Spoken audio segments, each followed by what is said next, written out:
এখানে দুটো জিনিসই আছে, ভেলা এবং নৌকা। আপনি ইচ্ছে করলে নৌকাতে করেও যেতে পারেন, ইচ্ছে করলে ভেলাতে করেও যেতে পারেন। আমি ভেলায় করে যাচ্ছি।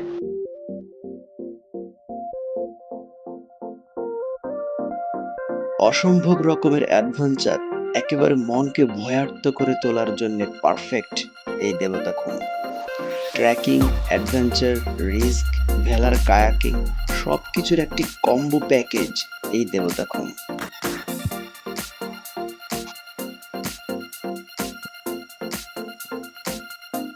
কেমন লাগছে জায়গাটা? দেবতাখুম যাকে বলে এটাই সেই আসল দেবতাখুম। এটা নাকি ৬০ ফুট নিচে, আপনার এই অল্প জায়গা কিন্তু ৬০ ফুট গভীরতায় পানি, বিশাল গভীরতা।